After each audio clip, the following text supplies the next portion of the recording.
Today's episode is brought to you by Positively Productive Systems, whose mission is to be the antidote to your stress and to provide compassionate productivity resources and coaching that help you heal and achieve. Be sure to check out both free and paid resources at positivelyproductive.com/resources. Sometimes when we're new, when we're tired, when we are confused, maybe our energy's low, we have this tendency to be like, somebody just tell me what to do.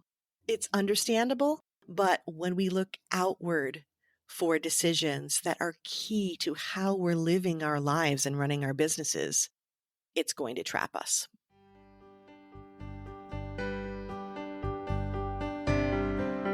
You're listening to the Positively Living Podcast.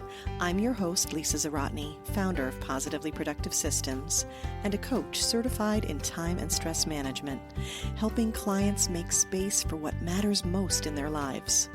Join me each episode and we'll talk about decluttering, stress management, habits, personalized productivity, gratitude, and so much more.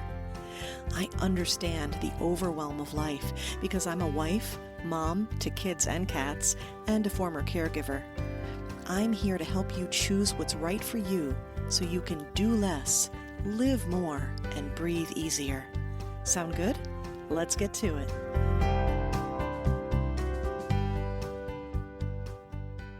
Welcome back to the Positively Living Podcast. I'm your host, Lisa, and I have a special bonus episode for you today. Your mental health is more important than anything. Or let's say it this way. There is nothing you do that is more important than your mental health. Not your tasks, not your projects, not your career or your position as a creative, a podcaster, a parent, an entrepreneur, a friend, an influencer, a thought leader, a spouse. Nothing.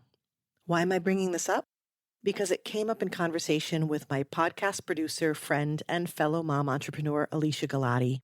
Alesia was a guest on episode 32 about podcasting and pivoting, and her team helps me bring you this content every week. We talk a lot about industry trends and ways we can make a difference. Alesia voxered me recently to rant about a disturbing trend she's seeing with her clients, how they're being urged toward burnout. And I replied to this at first with a bit of surprise. I mean, we talk about these topics constantly here on the podcast, and the content I create and follow all support freedom from hustle culture.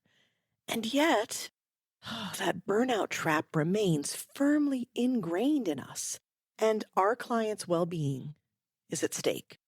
So we decided to do a bonus episode in the form of a podcast swap to get the word out.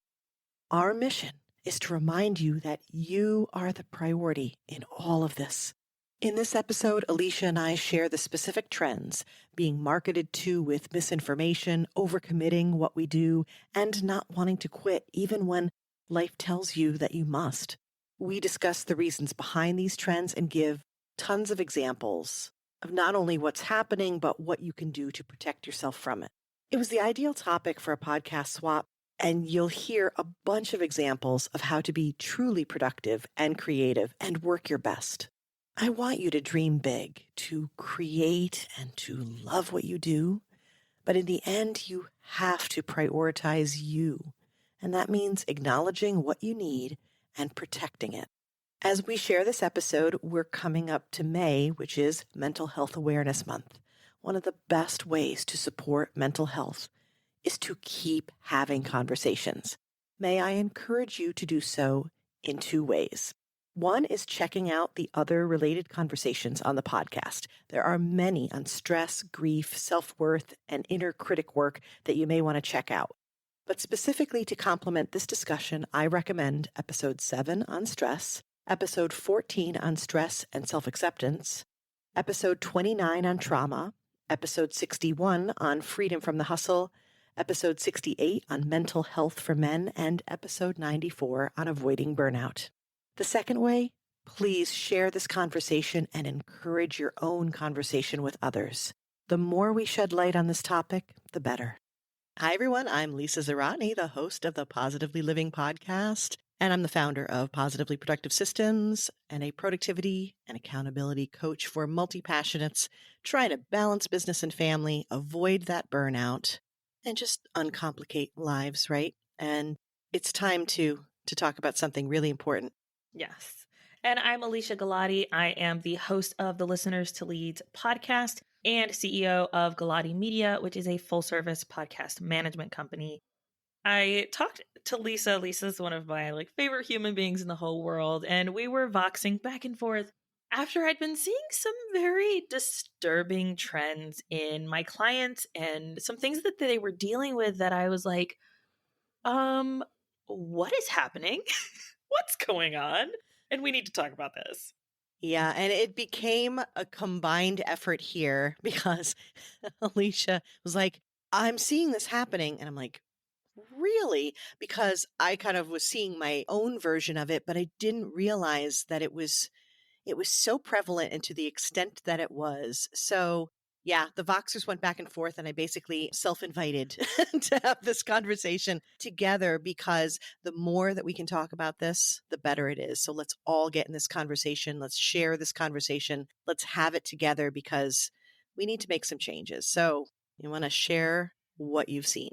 Yes. So I had one client reach out and say that a podcast production person, podcast producer, reached out to her on LinkedIn and wrote her a list of all of the things that she was doing wrong with her podcast. And obviously, I was like, ho, ho, ho, ho.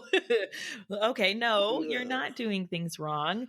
She was feeling very overwhelmed. And they had said things like, you need to put your podcast on YouTube. And I said, with the way that you do your podcast, no, that shouldn't be on YouTube. You don't just want to put a still frame and your voice behind it. That doesn't convert well on YouTube and it doesn't work. It doesn't help you in any way. And it's just going to be more work for you that isn't going to give you any benefits. I had another client realize, she'd been doing 2 podcasts every single week for about 5 months and came to a point where she was stressed out. She was burnt out, definitely on the road to burnout, felt very overwhelmed, and was like, what are my options? Can I go down to 1 episode a week? And I said, absolutely. there is no right or wrong way to podcast. There's no right or wrong way to show up for your audience, except the wrong way would be to keep going. If you're feeling overwhelmed and stressed out. And I think that's why so many people stop podcasting, is because they overcommit in a way that just doesn't work for them. And then it just feels like too much work.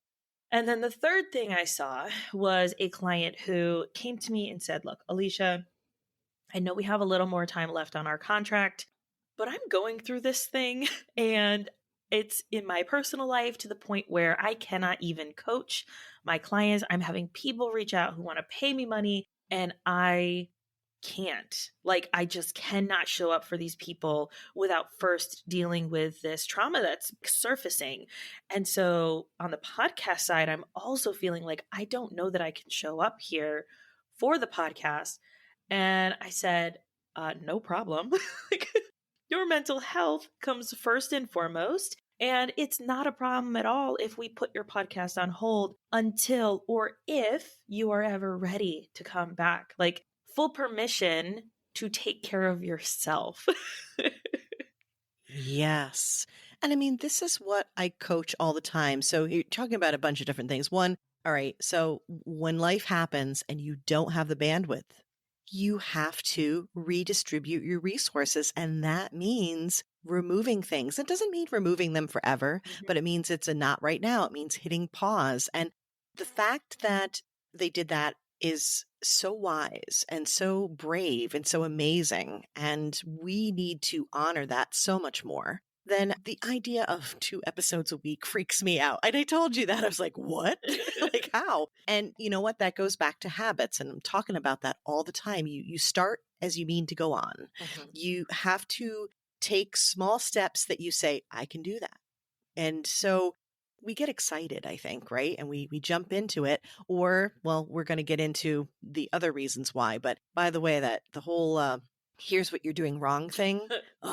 Yeah. That irks me on a whole different level because number one, is that any way to get clients. That's horrible. And two, why is it that the people with the worst advice are the loudest? Oh, yes. Yeah, let's go through each of these because I feel like there's definitely things that Yeah. we can pull from each. So, looking at the first one where this service provider reached out as business owners, and like most of your audience, they're multi-passionate business owners. My audience are business owners using their podcast, and so this is a great conversation to have. As business owners who are serving others, whether that is through coaching or through our services or our courses, our memberships, whatever, when you energetically try to push yourself onto a relationship with a client like this, in this way, where you reach out and say, here's what you're doing wrong. If that client says, okay, yes, I want to work with you, they are going to be one of the most needy clients on the face of the planet. You are approaching it energetically from a place of not great, like it's not good energy. And then their energy back is not going to be fulfilling or aligned with you, especially if you're a listener to our shows, right? Because we tend to attract good people who are looking to do things correctly. And this is just not going to create a relationship that's going to work in a long term way. Yeah, I mean, you're starting out by insulting them, quite frankly. Yeah. And, people have done that to me in a different way. They've slid into my Instagram DMs and be like, you could have a bajillion people here and you're not. And this is how I can help you. And I'm like, did you even ask me if I wanted a bajillion people here? Do you even know me? No, you don't. But I mean, yeah, you're absolutely right. There's an energetic exchange of if you show up insulting someone and they're like, oh, okay, then you've immediately set a precedent for the kind of relationship that you're going to have. Yeah.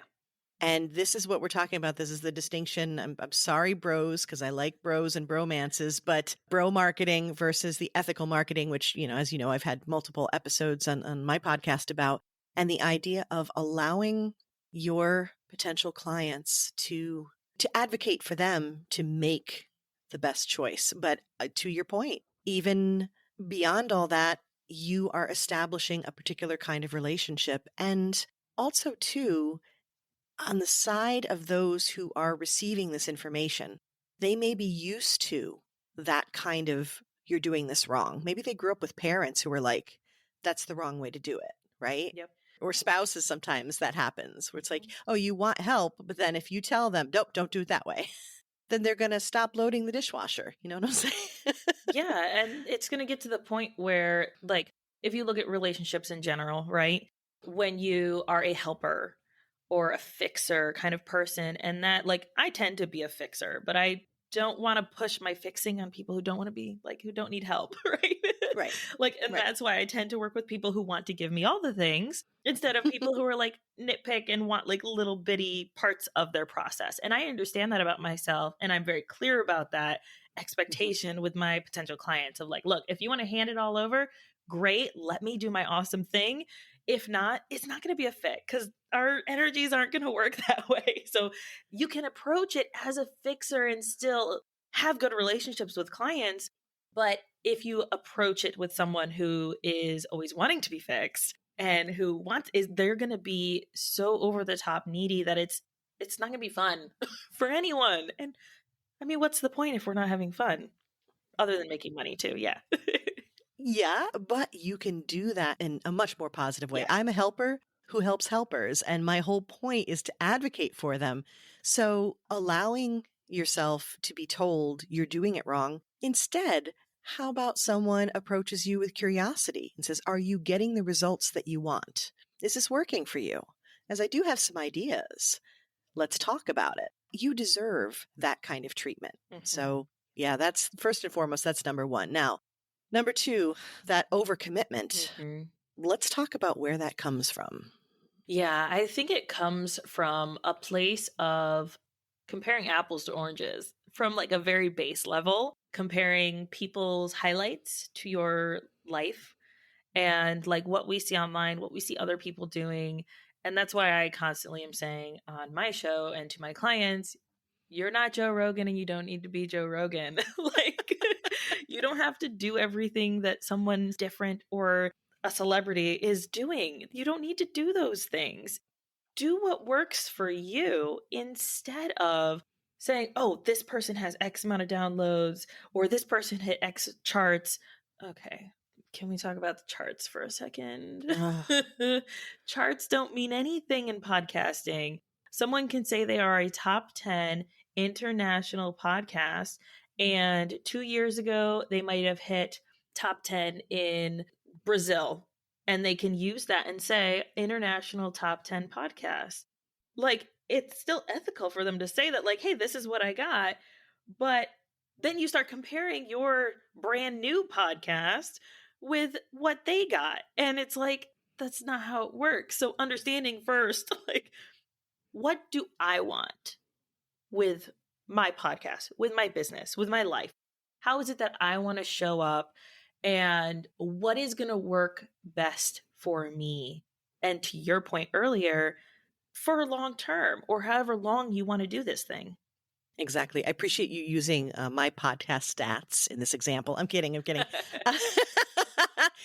But, you never know what people are saying. So absolutely don't compare everyday life to other people's highlight reels. And so there's that comparison element. There's also the element, which ties back to number one, where people are coming at you all the time. We got information everywhere. This is do it this way, do it this way. This is how you're going to get results. And sometimes when you're new or you are trying to get certain results, it's an instinctive approach to be like, all right, let me try that. Mm-hmm. Check in with yourself first. And this is where I'm big on coaching not only your self-awareness, but habits. We talk about habits all the time. What we're talking about with a podcast is the habit of showing up consistently. And as you said, what works for you is going to work. So if it's once a month or once a week, if it is twice a week, go you. But I mean, you're not producing Entrepreneur on Fire there. Yeah. It's like, this is your show and your conversation to be had. As long as your audience knows what to expect, it can be whatever interval, if you will, that you want it to be. And you can also change it. You can change your mind. You can change what you need to do. And I use the example when we were Voxering of Brene Brown. Okay. And again, I realize we just said, you're not Joe Rogan. And so I know we're not Brene Brown, but in this case, I want you to take some inspiration from her, where she was like, something's off. I need to step back, and I'm communicating this to you. Her audience was like, okay, we'll be here when you get back. And I've seen it with other people too. I've worked with people. I know people personally who have said, I'm taking a break, or the season is closed for right now and I'll be back in a few months. And everyone's like, okay, we're excited for when you come back, because that's what your true audience will be. They'll support you, and then they'll be ready to return when you do. Exactly. To the point of figuring out what works best for you, this is why I am constantly saying on my show, know thyself. Know how you like to plan, how you like to talk, how you like to present things. There is no right way. Like, yes, there are strategies and tips and tricks and things you can do, but it always boils down to what is going to work best for you. So know from your perspective, from what it is that you're trying to create, what is going to work. So like I had one client say, look, we take the month of December off every year from our business, and that is just what we do. So we're going to do that with the podcast. And you know what? Let's take the month of June off too for the podcast. So that way it gives us about 5 months in here, 5 months in here, and we break it up into seasons. Nobody's freaking out. Like, it's fine. All they did was simply say, all right, we're going to take this break. This is what's happening, informed their audience, and their stats went down a little bit in January, but everybody's stats went down a little bit in January. So it doesn't even matter. And then they had a bunch of stuff that they were doing in January that ended up helping their stats toward February. But it's about really just saying, hey, look, this is free content. This is how I'm going to show up with it. And you're either along for the ride or you're not really going to be our people. And that's okay too. The average American who listens to podcasts typically listens to about 9 shows a week.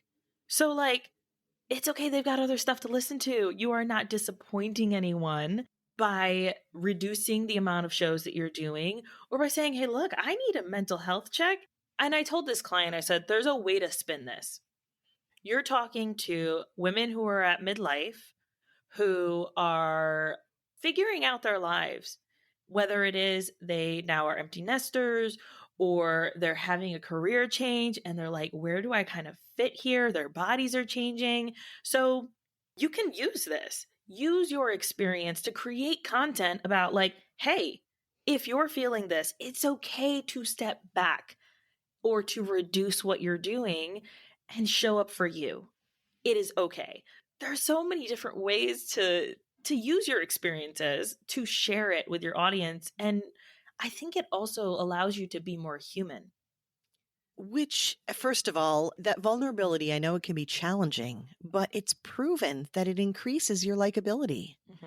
The more I tell people what a hot mess productivity coach I am, the more they like me because I'm keeping it real. Mm-hmm. I mean, I was just on another podcast where she was like, okay, but what doesn't go right for you? Because everyone's going to expect you got the day set. And I'm like, I have everything down to a T and I'm still screaming at my kids and yanking them out to the car to get them to school almost every morning. Okay. It's a real thing. Share that. So the other thing that has come to me, it's a concern that I want to keep bringing up that we have to own is what's feeding into this idea that we have to be there and we have to be there at this certain level. It's not only this idea of if you want to be successful, you do this, but it's also that not enoughness that we're constantly being fed. It is perpetuated by marketing. Yeah. And you see it all the time. And you aren't pretty enough. You aren't thin enough. You aren't this enough, fill in the blank enough. And here is the solution. So that's marketing right there. And it's that feeling too, like, well, the identity, right? So, and I see this all the time, the busy versus productive, because if I'm not doing a thing, then I'm not bringing value. I'm not of value. I'm not enough. And so that puts them right in the busy trap where they're constantly trying to push. That's the hustle culture.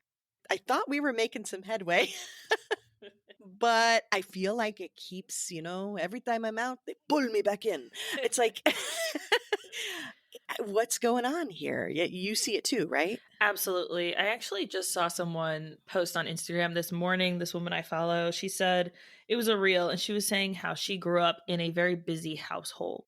And where if you weren't doing something, whether to clean the house or reading or like doing your homework or helping with chores, and especially coming from a big family, I totally understand this, and being the oldest in a big family. If you weren't constantly doing something, then your worth is less. And I think that a lot of this, like we bring it in, like our childhood stuff and the ways that we've been taught and have grown into, tends to weave into our adulthood, right? And so it's a general idea of like, okay, how can I do better? How can I be better? How can I, all right, keep moving? But sometimes doing better and being better is resting. And I don't think people talk about that enough. Yeah, well, I talk about it plenty, which is why we're having this conversation. We want to keep shining a light on this idea of how rest is productive, how saying no is productive, how taking time for you, it's paramount. But I do think there's this identity connection. So we think as moms, as entrepreneurs, if we are these things, we need to be doing X, Y, and Z. And so I think in your case, you see podcasters are like, well, if I'm a podcaster, I have to be, I should, all those words, those are red flags right there. As soon as you say to yourself, I have to, I should, stop for a moment and then ask the question, why? Yep. My kids, my 7-year-old has been doing that lately. Well, why? Well, why? Well, why? And then, it gets to the point where I'm like, because we need to get out the door. Well, why? Because we need to get to this place. Well, why? Because we have these plans to do. Why? Because I want you to have a great life. Why? Because I love you. Why? Because you're my child. Why? Oh my gosh. Well, and then that leaves to because I said so. Right. And then we have circular logic. So I apologize for that, but mom life, hashtag. Exactly. But I think even if you just approach things with like 3 to 5 whys, right? Mm-hmm. Like, why do I have to record a podcast every week? does that actually work for my life, or do I need to batch this? Why do I have to show up on Instagram? I do not show up on Instagram. And I know you like to hang out over there, but I tend to, my business is based mostly on referrals. And so I like to focus my energy and time on serving the clients I have because my referrals are great. And so that's where I focus. Yes, I create some Instagram content, but it's very few and far between. And I go there to hang out and look at books and watch my reels. And watch your reels. Your reels are always awesome. Everybody go follow Lisa and look at her reels. They're great. Okay, but to this point, you just expressed so beautifully knowing thyself, right? Now, for me, also too, lest we get confused by this, I do hang out on Instagram because I love it. Yeah. And also, I am quite a bit referral based, but I also make a lot of relationships on Instagram. I love it there. I have fun. And it's where I'm most inspired to create content. So that's why I go there. Like the reels, we joke about it, but seriously, I wouldn't be doing that on Twitter or on Facebook, anywhere else.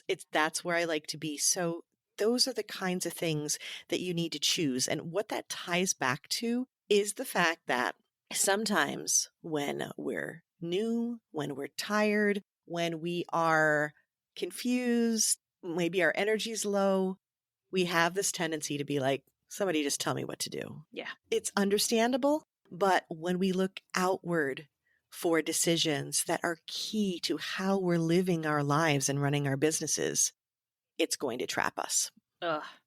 I agree 100%. And when I started my business and was like, look, this is what I'm going to do full time, I unfollowed so many people because I knew that I would get trapped into the comparison and I wouldn't be able to grow my business the way that I wanted to grow it because everyone was saying an agency model doesn't work. You're not going to make money with an agency model. You're not going to be paid enough from an agency model. Service providers don't get paid enough. You need to create courses. And I got trapped into that in the beginning. And I was like, what are you doing, Alesia? First of all, you have a degree in business and marketing. So what are you doing? You know what you need to do here. But it's so easy to be like, I don't know what to do with my hands. Somebody tell me what to do with my hands. But you can't. You have to do what is right and good and going to move you forward in your life and your business and your podcast. And nobody else can tell you how to do that but you. And yes, you can listen to other people and get ideas, but it has to come down to you making a decision because you're the one who's going to have to do it. It all comes down to you making the best choices for you. And so then here we have the decisions that you're making, that you know what's right for you. And then those are your boundaries and you protect those boundaries.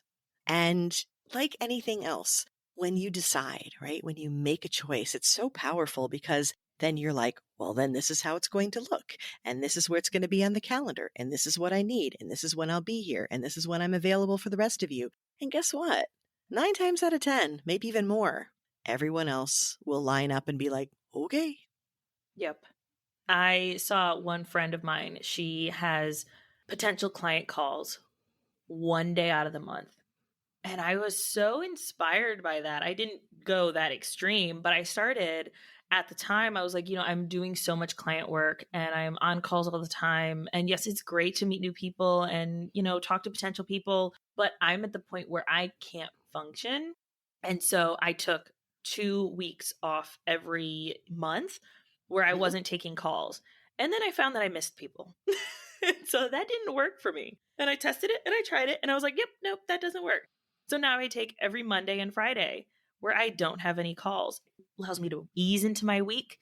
And then Tuesdays are great. We have our team meetings. We kind of start off the week that way. And then ending with client calls usually on like Thursdays. And so I'm able to kind of divvy out where I know when I can have my focus work. I know when I can work on certain things. And it helps me structure my life better to the point where now I have this structure. It works and I'm good. But I had to kind of tweak it and figure out what was going to work for me. And I think that's where people get stuck. They're like, oh, this doesn't work. I'm trash. It's trash. Everything's trash. I laugh at that, but it's so true. And you just had such a great episode with Emily Aborn, and you were talking about that. Like, how do you make adjustments? And it's like, well, you think about what's working already and what you've put into it, and then you course correct as opposed to just tossing it all out. And that's what's happening here. So just a reminder too, and this is what you and I started talking about in the first place, or the concern that like brought us to this conversation, is the fact that when you constantly go outward, when you let others tell you what to do, when you have these unrealistic expectations that were given to you, so you're going with it. And you have this identity that says, well, if I'm a podcaster, or if I'm, fill in the blank of whatever it is you're trying to do, that I must do these things. I have to, I should. That's going to lead to burnout, and is going to break you down. And then everything does become trash because you can't do it anymore. And that's devastating, and it happens way too often. So that's why you want to change the way you're approaching this and take these tips. What you're describing that I absolutely love is this idea of creating patterns and themes where you play with the boundaries a bit. I do something similar where I go for 1 week of collaboration calls because I talk to people who are going to be in my podcast. And as you know, I have such a huge amount of people requesting that now that's a little bit overwhelming for me. So I keep that narrow, but I keep other connection calls with potential clients and coaching and stuff like that. That's more frequent. And I also love doing like theme days, like Thursdays are my podcasting day, and all the things podcast related happen then. Now, the thing with themes, the things with the patterns that you're talking about, is that you set it up so that you have a natural ebb and flow, that you manage your expectations and everyone else's. But guess what? You get to choose if you want to change it up. We are not recording this on a Thursday for me. Doesn't matter, because this was something special. So you set the rule first, then you get to break it. Yes. And you get to decide what breaks it, and you don't have to let anyone else decide that. So I had a client say, hey, look, the only time I can meet is on Wednesday night. And is that okay? And like, my only late nights are Thursday nights in the week. That's where I have extended hours for international clients. And it was going to be a one-off thing because we were trying to prepare for a launch. And so it wasn't going to be a consistent thing. And I reconnected with my husband, said, hey, look, I know we'd had this plan to watch a movie or whatever during this time. I'm going to swap my days, close out that Thursday night, and instead have it Wednesday night as open.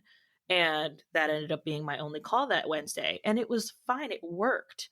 Right. So, like, to your point, make the rule and then allow yourself to break it or shift it. But you get to choose. I could have just said, hey, look, that time doesn't work for me. We need to figure out a different time. But it's really just up to you to say, okay, boundary. Here we go. And then how do I want to show up for that? Right. And as the seasons of your life change, as your goals maybe shift, or, you get to change, because it's going to happen regardless. So you might as well lean into it and say, well, things are going to change, so I might as well keep paying attention to what it is that I need during these changes and make the choice that's best. Classic example that you're talking about with working in the evening. I help so many people not overextend themselves, which you frequently think of as, oh, you're working at night, you're working constantly. That's not always the case. Again, it just needs to be intentional. I do work in the evening, but only a couple nights a week, but for two really important reasons. One, I pick up my children from school. That's a big part of, that's when I get all the really juicy details about like daily life. You know what I mean? On the ride back and forth. This is something that I want to do for them. And so, because classic, school car pickup line is like a mile long, right? Okay. I have to head out early. I use that time to listen to podcasts like Listeners to Leads. And I use that time to do things that are just for me, that are quiet time. And I wait for them. But it's a big chunk of time in the afternoon. Yeah. So that's a big chunk of time that's taken away from me being able to work with clients and do different things like that. But it's important to me. So having a few nights a week works out. The other thing too is I work internationally as well. And I Mm-hmm. have an oddly large amount of people from Australia, but I love it. It's fabulous. And so given that, it allows me to connect with people across the globe. So, it's not every single day. My family understands it, and we make adjustments accordingly with our meal planning and everything else that goes with it. Yes, I agree 100%. I also tend to work nights because that's when my brain functions best as well. Ah, yeah. I'm not a morning person. And so the idea of doing certain types of work in the morning, it just doesn't work for me. If I just can copy and paste stuff, then I'm fine. But if it's me actually trying to create something or create something unique or original, then I need my night brain for that. And so I know that about myself. And so Tuesdays and Thursdays are my night times that I tend to work. But Thursdays, I allow myself to have calls then. And I don't, most of the time, most weeks, I don't have any evening calls. And that works fine for me, but I at least have that available, to your point, for either my West Coast clients or my international clients. And my husband knows, like, Tuesdays, don't bother me. Like, they're busy days. But Monday morning, you want to go mow? Sure, I'll watch our youngest while our older one is in school. And like, I have that flexibility with that. And like, it just adds to your point of seasons, right? Like, I know that my kids are going to be homeschooled next year. Don't know why my husband's doing it, but that's a different point. That he wants to do it, that's great. I would not do it. No, thank you. And so I'm looking at, okay, do I need to redo my room to be more soundproof? Because I know that I can get distracted and my mom antenna goes off. Do I need to shift the times that I'm going to be available for calls? Summer months are coming. How do I need to shift my life there as a parent, as a business owner, as someone who's working out of my house, like many people right now? There are so many things that can come up that we have to allow ourselves space to ease into the ebbs and flows of whatever it is that life is kind of handing us at the moment. Yeah, it's so true. Transitions are another big one. So we have transitions in seasons. We have transitions in the different things that we do. I love that you talked about knowing when your brain is fired up more, when you are more creative. All of these things, these points of self-awareness. What do you value? I talked about the fact that I want to be there to pick up my kids. That's something I truly value. It's important to me. And again, we can get in a trap easily, like, as a mom, you need to do that. No, actually, I don't. Yeah. But as a mom, I want to do that. Mm-hmm. So allow yourself to step into what really lights you up, where you work best. All the things that you're describing, the stuff that I'm describing is knowing yourself so that you can make the choices of where you work best and to keep you as healthy as possible. When we first started talking about this, mental health was a term that we were using repeatedly because when you don't play to your strengths, when you are out of alignment and you are not living your values, when you are living by somebody else's code of ethics and you are trying to do things that don't feel right and don't feel like doable to you, goodness, the impact that it has on you, it not only burns you out physically and mentally, but emotionally, because one of the first instincts that we have when things don't go well is, what did I do wrong? What's wrong with me? Yeah. Breaks my heart. I think about like when my kid is creating like a Lego car or something, right? And it's like, you're following the instructions, but it's not working out the way you said. Where did I go wrong? Like, that is the initial thought. Maybe the instructions are wrong. Oh my gosh, gasp. Can we think about that for a second? Maybe the instructions What? that you're basing what you should, I got like massive quotation bunny ears here, what you should do, maybe the playbook is wrong. And you need to make your own playbook, and that's okay.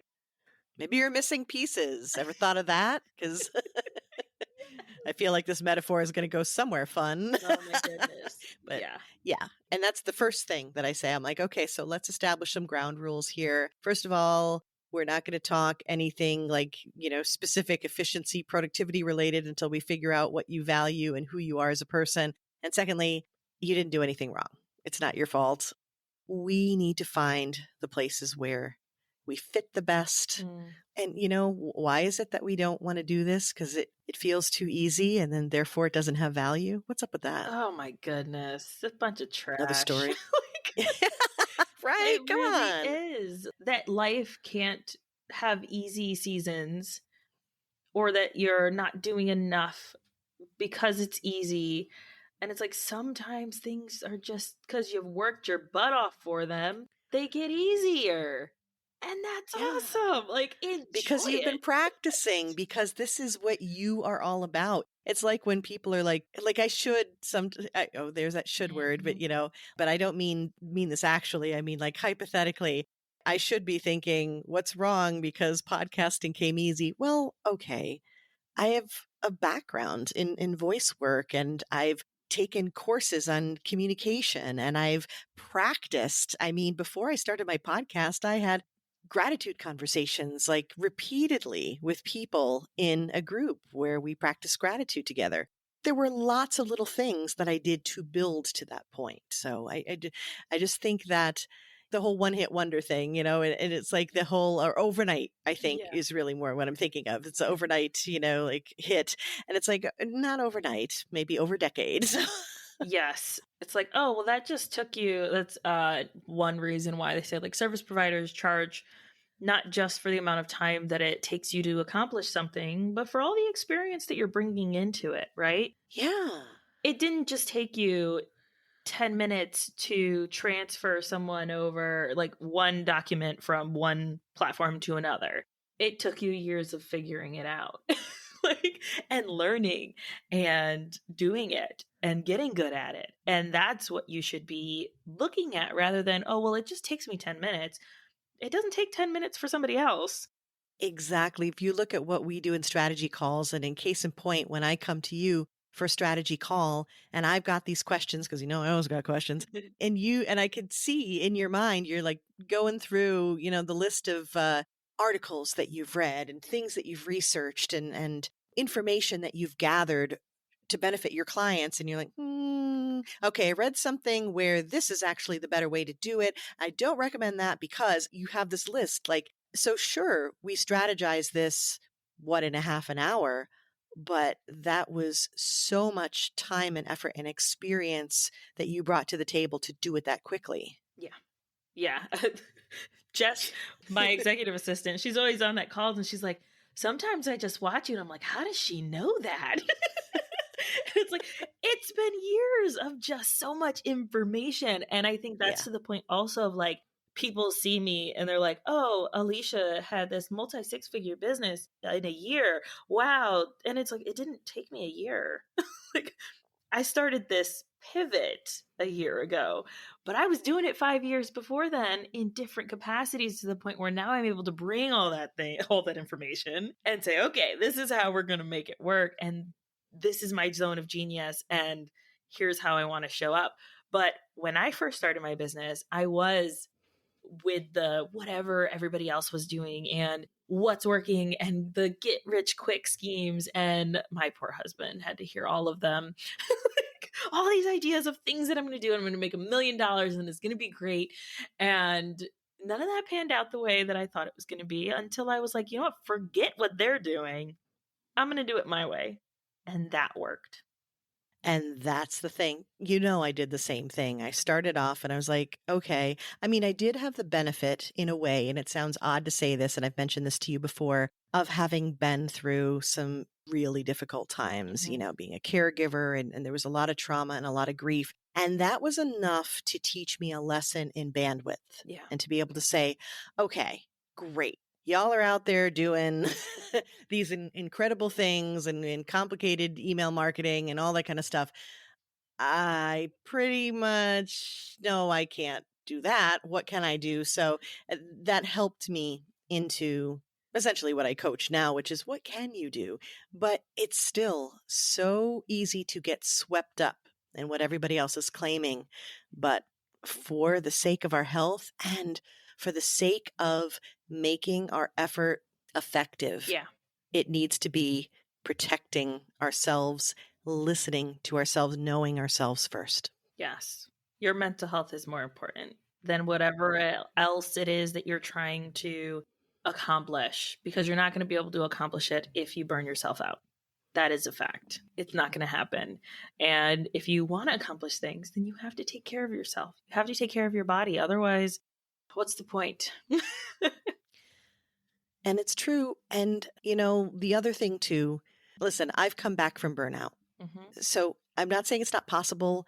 I'm there to support people who do. However, like anything in life, trying to come back from that versus maintaining and taking care of yourself along the way, the effort required for one versus the other is significantly different. Yeah. And we're not just saying, go have a spa day or go treat yourself. Like, yes, I'm all about treating yourself. Do it. Yeah. Yeah. And figure out where your boundaries are and stick to them and what's going to work for you, and getting help from people who want to help you and support where you can, because that's going to make it easier for you. And easy isn't bad. It's not. Exactly. And working with coaches and service providers who understand that your limits and can help you maximize everything that you're doing. You deserve to have success, do it in a way that feels right for you, and actually, sometimes feels easy. How about that? Because it's called being in flow, and it's the best thing ever. Yes, 100%. I feel like we've talked about everything. Is there anything else that we... No, I think that's it. The bottom line, as Alesia said, your mental health, your health, you are more important than any other goal, any other task, any other project that you have in mind. So honor that. Honor you. Where can people find you, Lisa, for anyone who's listening on my show or on your show who's like, hey, wait a minute, I need to connect with you guys? You can always find me at positivelyproductive.com, or we talked about Instagram. That's where I like to play, positively_Lisa, and of course the Positively Living podcast. And we do talk about a lot of this stuff on the podcast. So keep listening to other episodes, because this is where it's at. And how about you, Alesia? Yes. So you can find me at listenerstoleads.com. You can find the podcast there, as well as all of my other stuff. And I do like to connect on Instagram, though I don't hang out on there too much, but I like when people slide in my DMs. That always makes me happy. So you can find me at alesia.galati on Instagram. Awesome. Thank you, Alesia, for having this conversation with me and helping me shine a light on something that's so important. Yes. Thank you to you as well, because I think we both bring some very unique perspectives and are in alignment with like, yes, this conversation needed to happen. So thank you as well.